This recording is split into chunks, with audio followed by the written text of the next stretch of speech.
Permata Channel. Susi Pujiastuti menjadi satu-satunya menteri dalam kabinet kerja yang tidak pernah mengenyam pendidikan tinggi. Pebisnis nyentrik yang didapuk menjadi Menteri Kelautan dan Perikanan ini tidak lulus SMA, alias cuma berijazah SMP. Meski hanya berijazah SMP, jangan ragukan kemampuannya dalam berbahasa Inggris. Ketika diwawancara wartawan, Susi kerap kali menyelipkan kata-kata dan istilah bahasa Inggris. Ternyata tidak hanya dalam sesi wawancara dengan wartawan. Ketika memimpin rapat di kementerian pun Susi kerap menggunakan bahasa Inggris. Hal itu diakui salah satu pejabat di Kementerian Kelautan dan Perikanan, Dirjen Pengolahan dan Pemasaran Hasil Perikanan, Saud Hutagalung, saat rapat.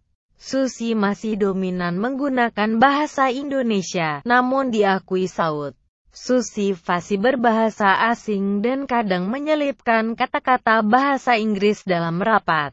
Pimpin rapat bahasa Indonesia, kan orang Pangandaran. Memang untuk pengulangan atau diskusi kadang campur bahasa Inggris, kata Saud ketika wawancara dengan wartawan.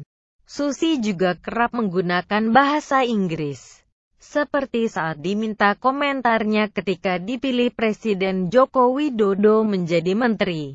Satu hal saya khawatirkan, kalau saya jadi menteri, saya tak bisa teriak-teriak ke menteri lainnya. No, I don't know tanya more, kata Susi saat konferensi pers di Hotel Grand Hyatt, Jakarta. Minggu, 26/10. Susi memang hanya berijazah SMP, tapi bukan tanpa sebab. Susi cuma berijazah SMP. Dia memutuskan berhenti dari bangku kelas 2 di SMA Eni Yogyakarta setelah dikeluarkan oleh sekolah, karena aktif dalam gerak golput pada masa itu. Pada tahun 1980-an atau era Orde Baru, gerak golput adalah hal yang terlarang. Setelah tidak bersekolah lagi, Susi memulai profesi sebagai pengepul ikan di Pangandaran. Dengan modal Rp750.000 hasil menjual perhiasan, pada 1983 Susi memulai bisnisnya.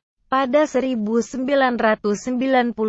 dia kemudian mendirikan pabrik pengolahan ikan PT Pujiastuti Marine Produk dengan produk unggulan berupa lobster dengan merek Susi Brand. Ketika bisnis pengolahan ikannya meluas dengan pasar hingga ke Asia dan Amerika, Susi memerlukan sarana transportasi udara yang dapat dengan cepat mengangkut lobster, ikan, dan hasil laut lain kepada pembeli dalam keadaan masih segar. Walaupun hanya lulusan SMP, Susi menerima banyak penghargaan antara lain pelopor wisata dari Dinas Kebudayaan dan Pariwisata.